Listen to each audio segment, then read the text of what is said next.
How did you think about that city expansion? Because you started in San Francisco and then you mentioned, Hmm. right, eventually there's community managers in all these cities. But yeah, how did you think about what were those next markets? And there must have been an interesting orchestration between sales and marketing. Because I imagine it's like marketing has to go into Los Angeles or whatever the next city was and like warm up that market, get the Yelp elites, and then, Pete can come in and start cold calling the businesses there. Like, how did you Hmm. think about that at the time? Do you remember what the next city you went to after San Francisco and what was that like? Totally. Yeah. So, I mean, we figured out sort of the playbook on the marketing side. And, one of the early, very, very early people at Yelp, Jeff Donaker, who was the COO for a long time, he was also an early employee at eBay. And so he understood how to build like community online, right? Which eBay had a huge community of sellers and buyers. So, the building out the strategy of users was clearly like very important. And we knew from a monetization standpoint that it was very difficult to just cold call into a business. Like you had to have that sort of engagement at the business level. They already had to be on Yelp before you cold called in. Otherwise, you just didn't stand a chance. So we kind of figured all that out, and then we were able to sort of replicate the playbook from a marketing perspective and make that repeatable. And then it became pretty clear, like, okay, what are the conversion numbers around the number of businesses that have traffic, that are already getting business, that are getting phone calls, that are getting map directions, that are getting leads from Yelp? What is sort of the baseline of the number of businesses that you need to then call into? And what's the conversion all the way through to a sign up of a new paid advertiser? And then you can just run the numbers on, okay, how many of those businesses do we need? That's getting driven by the marketing team and the community efforts. And then from there, you could build out a playbook. As a part of my role building out sales training, I built out the territory system. And we basically had a sort of a secret sauce around what do those businesses look like from the data side? What are the conversion rates of those businesses? How many of those businesses do you need to give a salesperson for them to be productive and profitable to the company? And then we would build out territories based off of all of those numbers. And it was very much like a marketing goes in, 9 months later, sales comes in. These are the number of the businesses. These are the number of salespeople. And it became pretty predictable over time. So much so that it was actually like in our S1 when we went public, it had sort of that how it played out. And, we were sort of saying like, hey, this is a pretty predictable business here. And it turned out to be true. So it was a little bit intentional, a little bit of like figuring it out and then replicating it afterwards.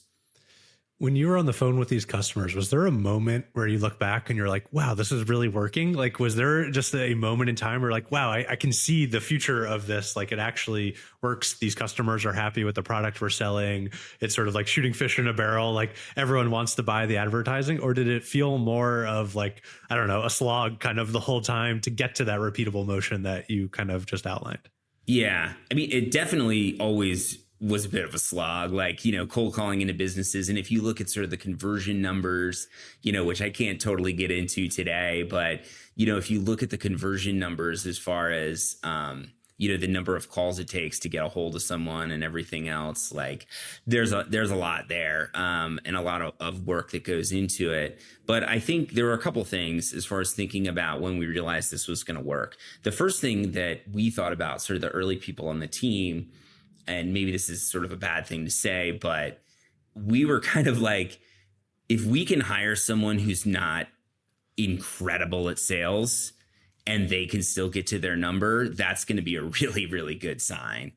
Because I think some of the early people were pretty incredible people, and a lot of them went on to become, VPs of sales and COOs and all these different roles. But when we really started to scale the team and we hired some people who are like, this person's great, they're working super hard. Maybe they're not the most amazing salesperson ever, but they can get it done and they can figure it out.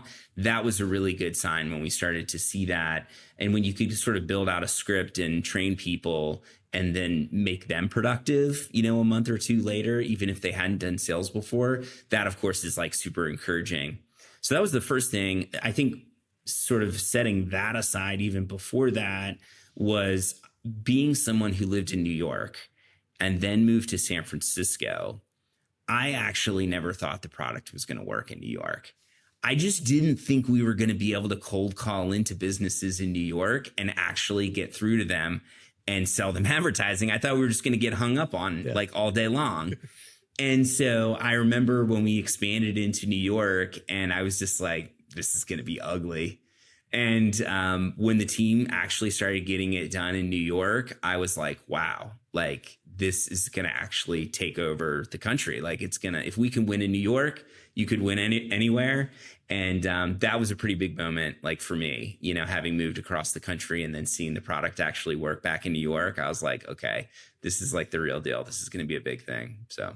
Yeah, I would have the same thing. My whole family lives in New York, and you could definitely see like the abrasive New Yorker who's just too busy. Like they're not going to listen to some guy on the phone who's trying to sell me advertising. Yeah, but, I mean, you know, I'm going to cold call into a pizza place in New York. Are you kidding? Do they even have phones? You know, I'm going to cold call into a plumber, you know, who you know, works somewhere in New York, like, you know, works in the Bronx or whatever, and we're going to get a hold of them and sell them advertising. No way.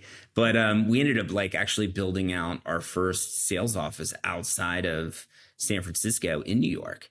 And that was it was a little bit of a proving ground. We actually had a brand advertising team at the time that sold a display product, which is sort of long forgotten. Yeah, long forgotten at this time, but we had a display ad product that we were selling.